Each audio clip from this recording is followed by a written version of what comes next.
Hey, what's up? Welcome back to my channel. In today's video, I'm going to be sharing with you the Poshmark selling tips that I believe have gotten me to get daily sales. On average, I get about 2 sales a day. Sometimes I get 0, but then the next day I get 4, and then sometimes I get 1, 2. In the end, it averages to about 2 sales a day. It's been like this for about the past month or so, and it didn't happen by accident. It happened because I've consistently been implementing the tips that I'm going to be sharing with you today. So if you're a beginner to Poshmark, these are going to help you tremendously to get started on the right foot. So if you're ready to make more sales on Poshmark, make sure to give me a thumbs up to support this channel. Subscribe so that you receive more of my videos in your YouTube feed, and keep on watching. When it comes to selling on Poshmark, the number one thing you need to do is learn what sells. In the beginning, you may just be posting what's in your closet and things you want to get rid of, and all of those things will eventually sell, maybe at a slower pace. But if you want to get to a point where you're making daily sales, you need to learn what is being sought after on Poshmark. You need to post things that people are actually looking for. The rest of the tips in this video are going to do you no good if you're not posting things that people actually want. Researching what's selling, what's trending should be your number one priority now and always, because things change all the time. What's selling now may not be selling next year, so you need to stay on top of what is going on in the reselling marketplace. Schedule this task of researching trends into your weekly plan when you're just getting started, and maybe once you become a little more experienced, you can do this just about once a month or so. I'm going to share 4 different ways for you to research what is selling on Poshmark, but I'm sure along the way you'll figure out your favorite ways to do this. The first way is, of course, right on the platform on Poshmark.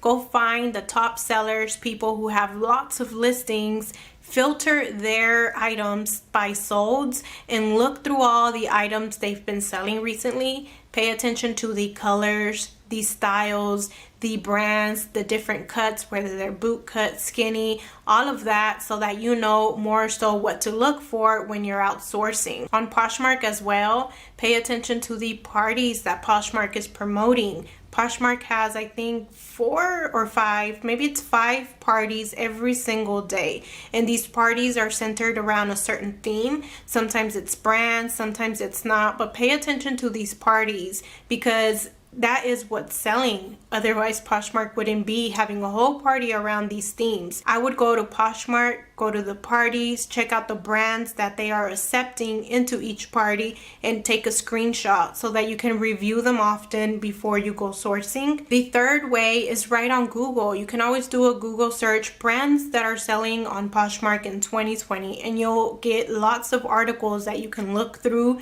to familiarize yourself with all of the things that are selling on Poshmark. And the fourth, and my favorite thing to do, is to watch YouTube videos by other resellers. A lot of people do what solds and thrift hauls that you can watch to see what other people are picking up, what other people are selling. And as you implement all of these activities throughout your week, slowly you'll start gaining some knowledge and kind of getting a feel for what will sell when you're outsourcing, and you can make better picks. Moving on to the next tip, and that is to give your items a good presentation. In other words, take good pictures. Shopping online can be tricky sometimes. You never know how things are going to fit. Some brands fit good in a certain size while others don't. You can't feel the fabric, much less try it on. So the next best thing to give your potential buyer confidence to shop from your closet is to give them clear, high quality photos. I made a video recently about how I take pictures of shoes and jeans and purses. So I recommend you go watch that video for some tips on how to show measurements in your photos and other things like that. But here is a quick overview of what a good picture looks like. First and foremost, you must know that Poshmark only accepts 1:1 ratio photos. like Instagram, them square photos. So if you're taking pictures on your phone, make sure that it's set to that ratio setting so that you can make sure that you're taking the appropriate photos and you don't have to worry about cropping things later. It saves so much time and you'll get better pictures if you have your phone set up that way from the get-go. Lighting, make sure that you're taking your pictures in front of a well-lit window and that you're taking pictures during the daytime. If you don't have a well-lit place to take pictures, make sure that you get artificial lights from Amazon. They're maybe $20, $30 depending on the ones you get. The ones I use are always linked down in the description. So get those if you don't have a good room to take pictures in, or if you prefer to take pictures at night. For backgrounds, in my opinion, plain white is the best. When I shop online on Nordstrom, Walmart, Target, all these stores have plain white backgrounds. I've never seen a retail store online present their items with anything in the background. But if you choose to decorate your items, make sure to keep it plain and simple, and always keep the item that you're selling the star of the photo. You don't want it to get lost in all these other decorations. Make sure your item is presented neatly, that it's steamed and ironed if necessary, and experiment with your shots. Find out which angles allow you to present the item with all the details that they need to see. Once you find the angles that work for you, use those same angles every single time. I don't go to take a picture every single time trying to think of how to do it. I know exactly what angles because I do it the same every time, and it's kind of like clockwork and it moves a lot faster. So I recommend that you do that. Find the angles that you like and make yourself a cheat sheet that you can post by the place where you take pictures so that you can follow the same process every time. Another part that goes along with giving your items a good presentation is to write a good description. Your description should be so detailed that if the buyer or potential buyer were to read that description without looking at the pictures, they would know exactly what you're selling. And that works both ways, really. They should be able to see your pictures only without needing a description and knowing exactly what you're selling. But if you have both done in a really good way, all the better, obviously. With descriptions, my best advice is to know your keywords. You may know an item as a certain thing, but other people will call it different. People may call this a shirt, other people may call it a top, a blouse. It just really depends on who's searching for it. Same thing with pants. People can call them boot cut or flare, high waist, long.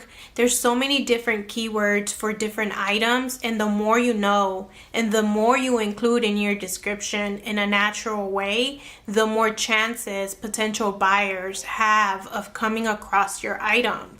A heel can be called a stiletto, a peep toe, a lace up, and these are all things that I didn't know at first. It took me a long time of researching every time I posted an item to kind of familiarize myself with the different keywords that I could use. But the more keywords you know, the better, and the more you include in your description, the better. Now, of course, this is going to take time and practice. You're going to have to go through many different listings to start knowing the keywords right off the bat. But if you want to take a shortcut on knowing keywords, I recommend you check out Rebecca, the reseller's Etsy shop. On there, she sells keyword lists that you can use, and it would just cut down on the learning curve for you to start making sales even faster. I will leave her Etsy shop link down below. They're really inexpensive, these keyword lists, so make sure to check it out. Once you have these first 3 basics down, it's all about rinsing and repeating. If you want daily sales, you have to list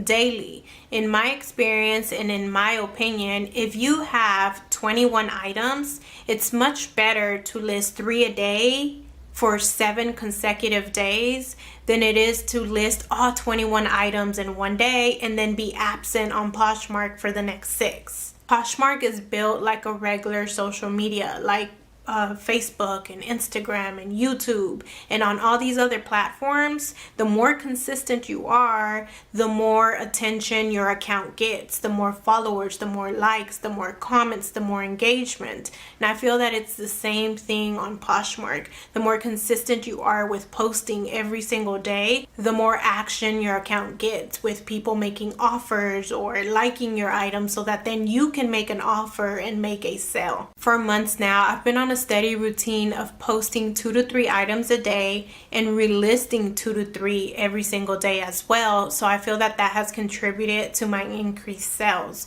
Right now my life is kind of turned upside down with kids starting school soon, so I'm going to have to find a new routine and a new schedule. But before all of this, my schedule was always to shop on Sundays for at least 21 items, take the pictures on that Monday, and then post every day for the next 7 days, at least 3 of those photos. Sometimes I did miss a day here and there, nothing happened, but I tried to stick to that schedule. So this really does work, and I recommend that you do the same for yourself. Try to find a schedule that works for you, when you will be shopping, when you will take the pictures, and have those pictures ready to go for you to post every single day on a consistent schedule to start seeing the consistent sales. And the last part of this whole pie is to share your items as often as you can.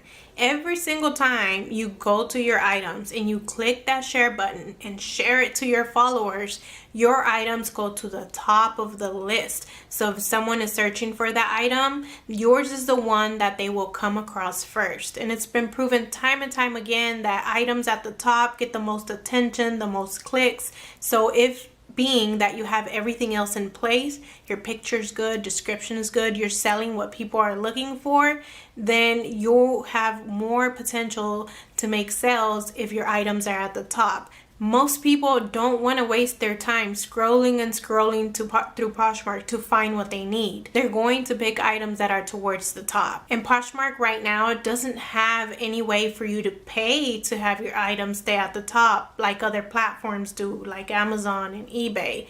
So all you have to do is share often. I know I said that Poshmark is like social media, so some people worry that they're sharing too much and they're coming across as spammy. But trust me, that is not a thing on Poshmark. Share as often as you can, whenever you can. No one is going to think you're spammy. People are just there to buy what they're looking for, and sellers are just there to sell what they have. On a good day, I will share up to 10 times a day. Once for each party, which there's 5 a day, and then once in between each of those parties. And I know one of those times is always right when I wake up, first thing in the morning, to kind of wake up my closet. I recommend you try to at least share when a party is going on, even if your items don't belong to that party. At least share to your followers during those times, because Poshmark chose these times for parties for a reason. They determined that these times that they're doing the parties are when people are most active on the app. So it's the perfect opportunity for you to get your item seen by people. There are times that I'm caught up doing things and I don't share during parties, or I miss a whole day of sharing and nothing really happens. This isn't like a precise prescription you must follow, or else you're doomed and you're not ever gonna make sales. Just try to share as often as you can. Don't worry too much about the times. Try to share during parties, but if you can't, don't stress about it. It's going to be okay as long as you do it as often as you can. Now, if you need help with sharing though, there are services out there that you can pay so that they share for you. Just try to stay away from bots, because those aren't allowed on Poshmark as far as I know, but make sure to check out the description for different tools that may help you get things done in less time. And with all that being said, let's continue the conversation in the comments below. Let me know which tip that you learned today will you be implementing in your Poshmark strategy. And if you have a tip for us that I didn't mention today, make sure to leave it in the comments as well. Leave your closet name down in the comments so that I can go check you out, share your closet, follow you, and maybe even shop from your closet. My closet is always linked down there as well. And for more Poshmark tips, check out this playlist right here. It's full of tutorials and even more tips to get you started on the right foot. Thank you so much for stopping by today. I'm wishing you a go-crushing week.